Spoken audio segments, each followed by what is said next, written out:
steering committee, we're really honored to be able to partner with these other trade organizations, advocacy organizations, to pull this off. And it's my privilege to introduce one of those leaders on the steering committee. Lisa Jacobson is the president of the Business Council for Sustainable Energy, where she manages the day-to-day operations of this organization, and she's been advising state and federal policymakers on energy, tax, air quality, and climate change issues. She's a member of the Department of Energy's State Energy Efficiency Steering Team, and has testified before Congress and has represented clean energy industries before the United Nations Framework Convention on Climate Change. Prior to her position with the BCSE, Lisa was a legislative aide on the Hill, and she received a master's in international relations from the London School of Economics. So please join me in welcoming Lisa to the stage.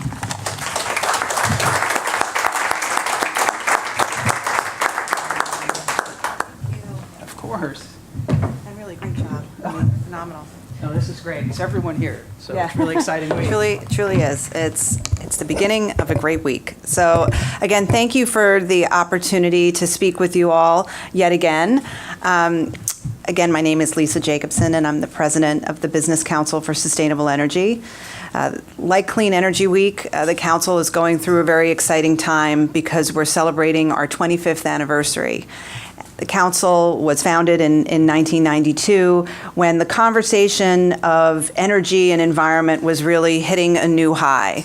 We were looking at not only how do we address air quality concerns and make sure we have an affordable and reliable energy system, but how could we address challenges like climate change? And industry stood up to that challenge. My organization represents, the broad portfolio of energy technologies, but we focus in on energy efficiency, natural gas, and renewable energy specifically. And I want to talk to you for a few minutes today about where we are with the state of play of U.S. energy through a report that the Council commissions every year from Bloomberg New Energy Finance called the Sustainable Energy in America Factbook. But I think what you'll find is, this diverse portfolio approach that we've heard so much of this morning are the growth sectors of the U.S. energy economy and are what the market is selecting globally. So it's a very dynamic, exciting time in this field. And, again, through the Council's anniversary year, we're really trying to highlight the progress that's been made and show that we are integrated into the fabric of the U.S. economy, and we are poised for further growth. So on the table in front of you, or on your seat, you may find this little snippet here of some of the stats from the most recent Factbook, and I'm going to go through some of that detail with you.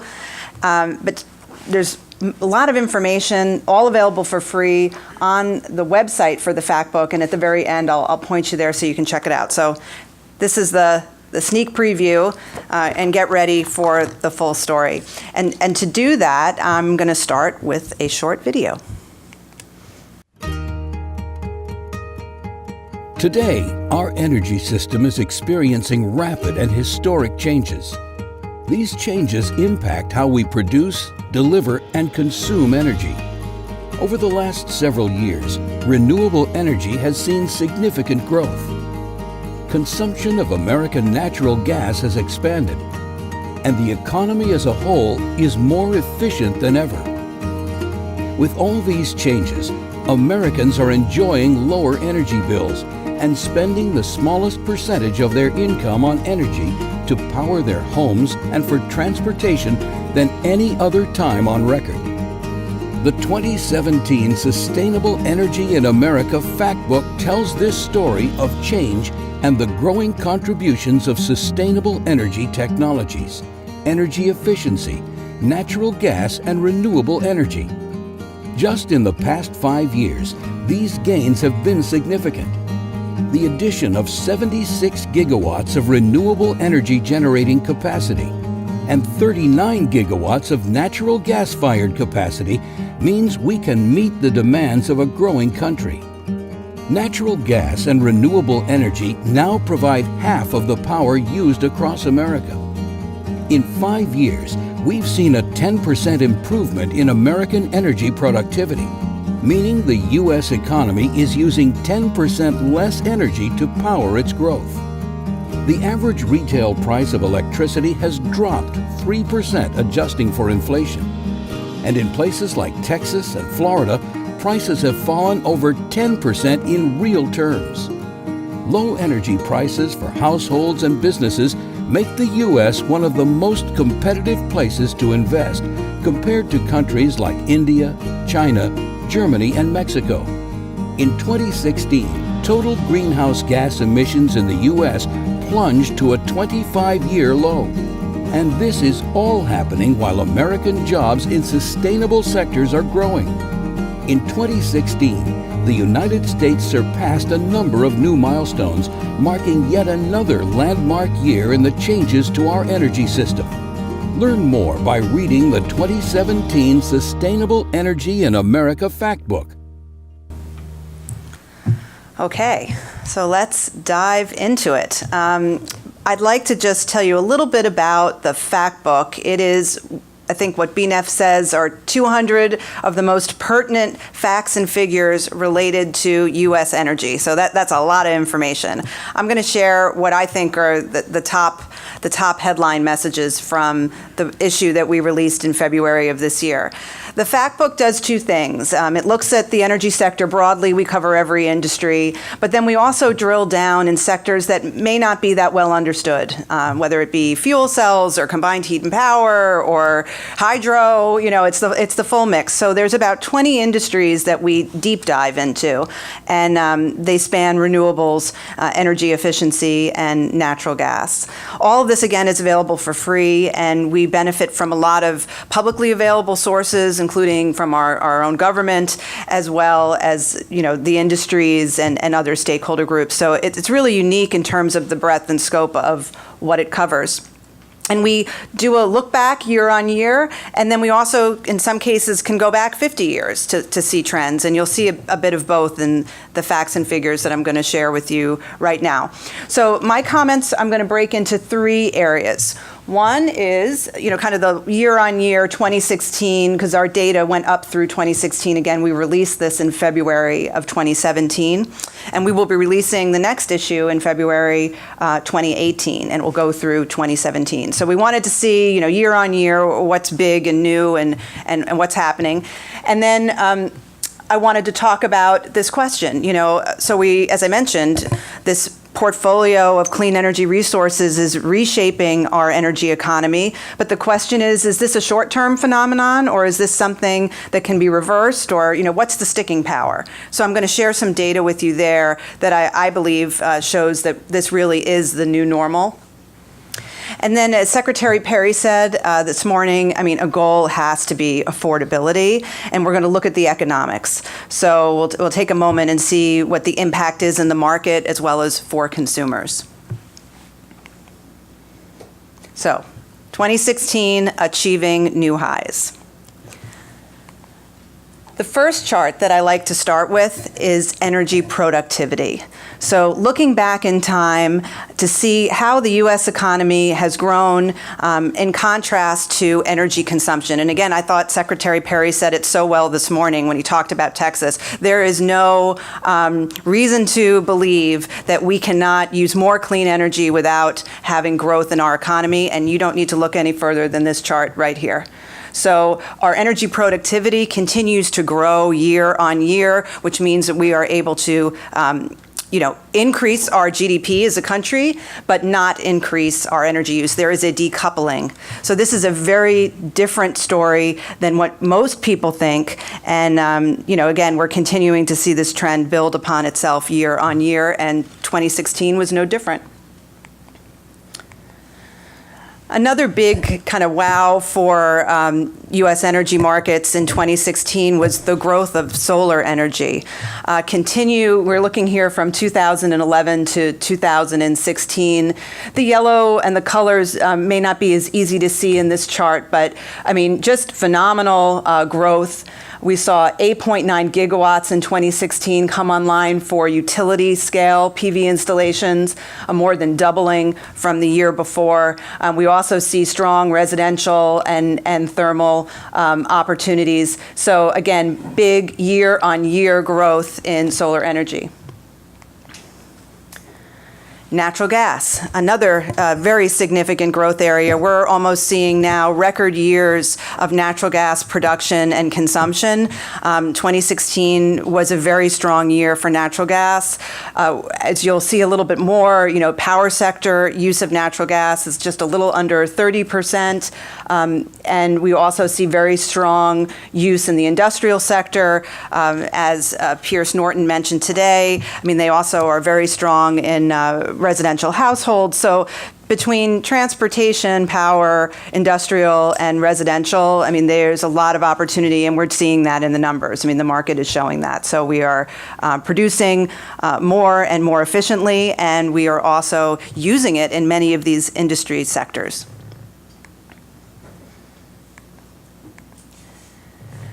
Another big growth area has been storage. Now up here we're looking at non-hydropower storage projects, but as was mentioned earlier, right now the largest opportunity in the storage market is still with pumped storage, but here, looking at non-hydropower energy storage, really significant growth in terms of commissioned projects as well as announced projects, and we're going to be watching this space very closely. So next, I'd like to move to this question of, is this the new normal? I'm going to put forward some of the figures from the 2016 data that I believe really show that we are in a new world when it comes to U.S. energy. This chart here is showing global investment in clean energy as defined by Bloomberg New Energy Finance. So the good thing about it is that it's the same methodology year on year. It's not completely inclusive of all clean energy technologies, but it does look at renewable energy broadly, the full spectrum globally, and it also looks at a number of energy efficiency technologies. They call them smart energy technologies. So it's not the full picture, but it's a really good snapshot. And again, because we can see the year-on-year trends using that same definition, I think it's really important. So the U.S. continues to be second to China, again, as we looked at 2016 in terms of a home for this type of investment. Still very, very strong investment. And when you look at the last several years, and when we're talking about hundreds of billions of dollars in investment in clean energy sectors in the United States. We saw a short dip globally in terms of clean energy investment. So if you look out at 2016, the United States is in blue at the bottom, $59 billion of an investment. China above it, $88 billion in investment. And you'll see that overall from BNEF's data, it went down from about $350 billion at the end of 2015 to about $287 billion in 2016. And I often ask them, okay, well, what does that really mean in terms of output? And we hope in the next issue of this we'll have a very precise answer, but just because there was a dip doesn't mean that the deployment isn't increasing. It may not be a complete one-for-one, but the output from these investments, because the costs have come down so significantly for many of these technologies, is really important to note. Next, I wanted to share a snapshot of the U.S. electricity mix with you. And again, we're looking back at just a very short period of time for a set of industries that have been around for 100 plus years. We've not seen this kind of change since the very beginning of the sector. So if we started back looking at 2007, we would have seen coal being about 50% of the U.S. Generation mix. Then we would see then we would see nuclear next at about 20%. It's listed at 19. We'll say it's about 20% of the power sector generating mix. And we'd see natural gas at about 22%, and then renewables, including hydropower, at about 8%. Now let's fast forward to the end of 2016. We have big changes here. Natural gas was a higher percentage of our electricity generation mix from a fuel standpoint than coal. This list here at 34% was contributed by natural gas, where there was 30% by coal. Nuclear continues to be steady state, again around 20%. And then we see here another big jump. We went from 8% a decade ago to 15%, at the end of 2016. So it's still ways to go, but very, very significant growth. For me, this is the slide that really answers the question about whether we are in a period of new normal. What you're looking at here is the build that's been done over the last 25 years in the power sector. The gray area represents natural gas. The blue area represents renewable energy. The red represents nuclear, and the darkest color represents coal. And when you look at the last 25 years, 92% of the new build has either been natural gas or renewable energy in this country. So when we think about the long-lived investment cycle for this fleet, we have to see that what's been built, what the market has selected, is going to endure. So again, the marketplace has selected this mix of clean and lower carbon technologies, and I believe that is going to put us in a state of new normal. To close out this portion, I wanted to talk about the private sector. There's been a lot of discussion about corporate procurement and corporate involvement in clean energy, and that renewables certainly is in the headlines, but there's a lot of activity in other areas as well, especially in the conversation we had this morning about distributed generation, not just for for power generation, but to fuel manufacturing and campuses, university campuses, or hospitals. So there's a lot going on within the corporate sector. Renewables is very important, but we also have a lot of other kinds of investments that are going on. Having said that, let's focus for a moment on the renewable side. So when we released the Factbook in 2016, we went up through 2015, and we had reported as one of our key achievements a doubling upon doubling upon doubling of corporate procurements of renewable energy. And it was, very, very striking. And the announcements just kept coming. This year, we still see a very healthy set of investments, but it dipped down a little bit, and we had a lot of questions about that. We said, why? What's going on? Is this, again, a deviation, a long-term trend going in a different direction, or what is this signaling? And when BNEF looked at the data, they found a very healthy market in the out years. Even though we had a dip when we went from 2015 to 2016, which you can see here, when they look at all the pledges that had been made, they could see upward trends. So we did not need to be as concerned about this dip. And they had some other reasons why they felt that some of these deals didn't go through, dealing with different pricing concerns, and also the fact that in 2015, as many of you will remember, and we're going to have a tax panel soon, there was a feeling that certain renewable energy technologies would not receive their tax credits, or there was uncertainty about when they might be extended.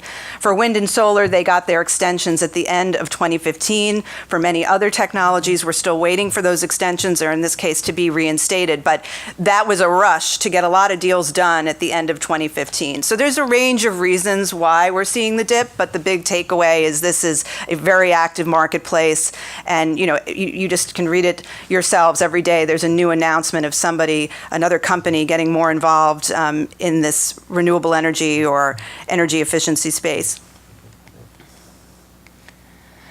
I wanted to talk a little bit more about energy efficiency, and corporate involvement in energy efficiency is not as new, perhaps, as renewable energy. Always it makes sense for your bottom line if you can save energy costs. So there's been a keen interest in being as productive as possible and as energy efficient as possible at the corporate level. But there are some new innovations happening in this space, and I wanted to call out some of the leaders. So on the right-hand side, you'll see key corporate energy efficiency players. We could have put up hundreds of companies. We put up a few just to give you a sense of the diversity in the sectors they represent. And not only are they just taking advantage of prudent energy efficiency investments, they're trying to account for them differently. And there have been some new ISO standards for energy efficiency and greenhouse gas accounting. So we wanted to put some of those early movers into that environment up here as leaders. And there's a number of other programs that really showcase energy productivity gains, trying to mirror what's been done for renewable energy. So there's a global renewable energy 100, and now there's an EP 100, energy productivity 100. And we wanted to give some airing to these new programs that shed light on the breadth of activities that the corporates are engaged in when it comes to energy management. As the video put forward, and it's not all about climate change. I mean, there's so many reasons to be moving forward with clean energy. They can be environmental, water improvements and efficiency, or air quality, or better land use issues. I mean, there's many, many things that we could talk about from a sustainability point of view that make sense for clean energy. But I did want to just show the really dramatic findings that we had at the end of 2016. For the power sector, we continue to make year-on-year gains as our fleet becomes cleaner and less carbon intensive, and that's showing. And then as a country, as we said, we are at 25 years lows when it comes to greenhouse gas emission reduction. And for those that followed the Clean Power Plan, which wasn't expected to really kick in until maybe the 2020 time period with a compliance deadline around 2030. As a country, at the end of 2016, we were already 80% to meeting those Clean Power Plan targets. So really significant progress, just even in the years when the Clean Power Plan was being contemplated. So a lot of activity, big changes, and to conclude, just let's talk about the economics. Just going to show a few slides that touch upon the costs. This one might be familiar to many of you. This is an experience curve for solar energy. Bottom line is, within 10 years, we had a 90% reduction in the costs of PV modules. So just really, really significant change. This chart here is a little more complicated. This is a levelized cost of energy chart for just a few US energy technologies. And what it's showing at the end of the day is that there are many technologies that are cost competitive, and this is without subsidies, so this is unsubsidized, based on BNEF's analysis of real projects. So if you look at the bottom, the gray area is combined cycle natural gas, one above is onshore wind in blue, then you'll have coal, one above it, then the two yellows represent PV, combined heat and power in the light gray, nuclear in the red, and solar thermal all the way on the far side in that kind of autumnal fall color, orange, I guess. So what's most interesting is where these bars overlap.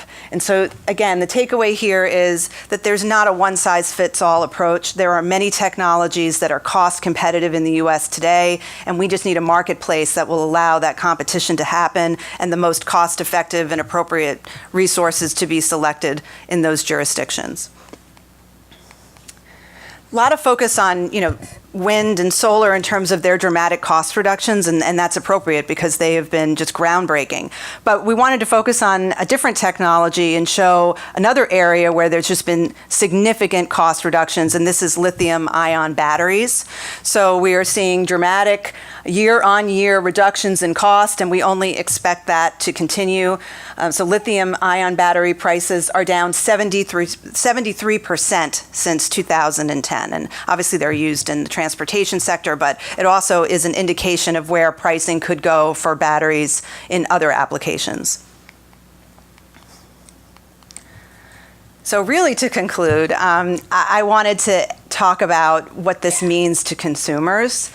And for the first time in this issue, we wanted to see, okay, as a proportion of a household budget, how much is a household spending on energy? And not just, one piece of it, the pie, but the whole thing, your gasoline, your natural gas, your electricity.